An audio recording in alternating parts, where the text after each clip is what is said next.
আসসালামু আলাইকুম।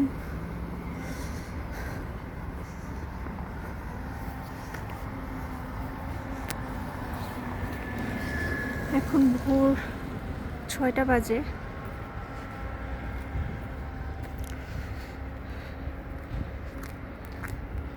সেহরি খাওয়ার পরে নামাজ পড়ে বের হলাম, কাজে যাচ্ছি।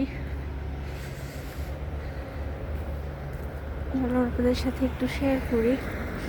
দেখেন আকাশটা এত সুন্দর লাগছে।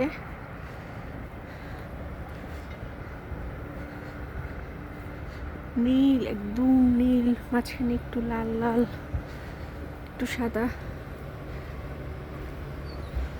খুব সুন্দর লাগছে। একটু চারপাশের পরিবেশটা দেখাই, অনেক সুন্দর। আমার কাছে মাঝে মাঝে মনে হয় কানাডার আকাশ মানে হাতে আঁকা। আমরা ছোটবেলায় যেরকম ড্রয়িং করতাম, তখন আকাশে এরকম নীল আঁকতাম রং পেন্সিল দিয়ে, তো ঠিক তাই মনে হচ্ছে। আর এই যে গাছটা দেখা যাচ্ছে, এই গাছটা সম্পূর্ণ সাদা হয়ে গেছে। মনে হচ্ছে এখানে আশেপাশে এগুলি কিছু না থাকে, শুধু যদি গাছটা থাকতো, আকাশ আর গাছের যে সৌন্দর্যটা এটা আরো বৃদ্ধি পেয়ে যেত। সরি, আমার একটা খুসখুসে কাশি হয়েছে কালকে রাত্র থেকে। আর কাজ শেষে এসে রাত্রে গোসল করে চুলটা ভালো মতো শুকাইছিলাম না,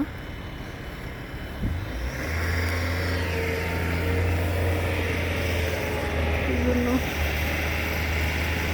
হয়তো ঠান্ডাটা লেগে গেছে, খুসখুসে একটা কাশি একটু জমে গেছে।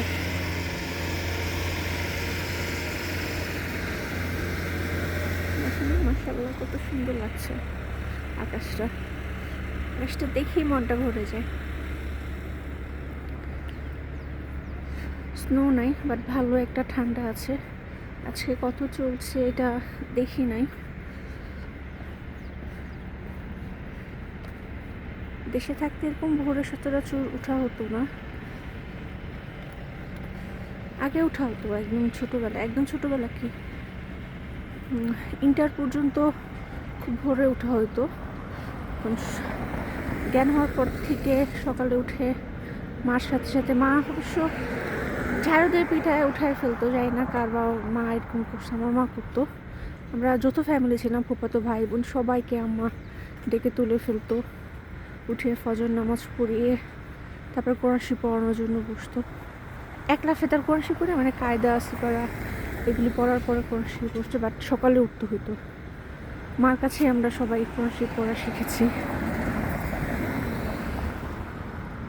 তো এখন জীবন অন্যরকম হয়ে গেছে, বিয়ে শাদী হয়ে গেছে, সব কিছু। তো জীবন অন্যরকম হয়ে গেছে।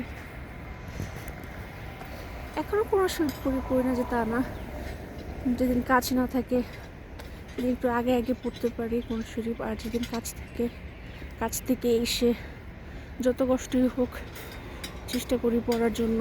ইনশাল্লাহ আল্লাহ যদি নসিবে রাখে, হয়তো 20-22 রোজার মধ্যে ইনশাল্লাহ আমার খতম হয়ে যাবে। সবাই দোয়া করবেন আমার জন্য। মনে হচ্ছে আকাশটা হাত দিয়ে একটু ছুঁয়ে দেখি, খুব সুন্দর লাগছে যে সবাই যার যার গন্তব্যে চলে আসছে।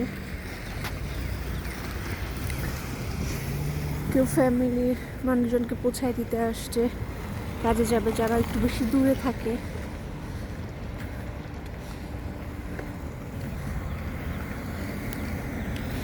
আবার সন্ধ্যাবেলা নিতেও চলে আসে।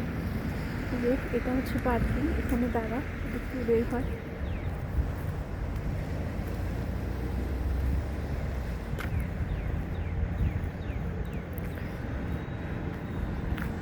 বাংলাদেশে এরকম ভোরবেলা বের হইতে ভয় লাগতো, বাট এদেশে না ভয় লাগে না। আমি একবার অনেক রাত্রে কাজের থেকে বাসায় গিয়েছিলাম, যখন প্রথম আসছি, তখন রাস্তাঘাট কিছুই চিনতাম না। আমার সামনে দিয়ে আমার বাসার কাছের বাস চলে গেছে, বাট আমি অন্য লাইনে দাঁড়িয়েছিলাম। রাতে 3টা বাজে বাসায় আসছি, ভুল থেকে মানুষ শিখে, আমিও আমার ভুল থেকে শিখেছি।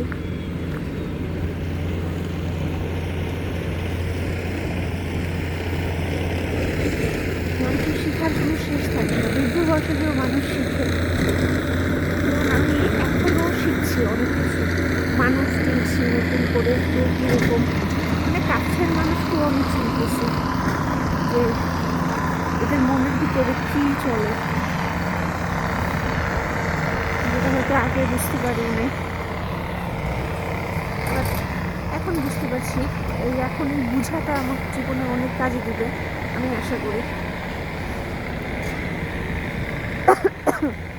সরি, কাশটা খুব যন্ত্রণা দিচ্ছে।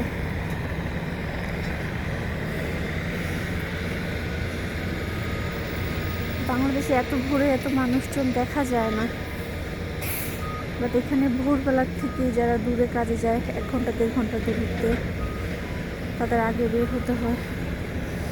সকাল সকাল কাজ শুরু হয়ে যায়, 8টা থেকে বেশিরভাগ জায়গায় কাজকর্ম শুরু হয়ে যায় সকালে 8টার মধ্যে।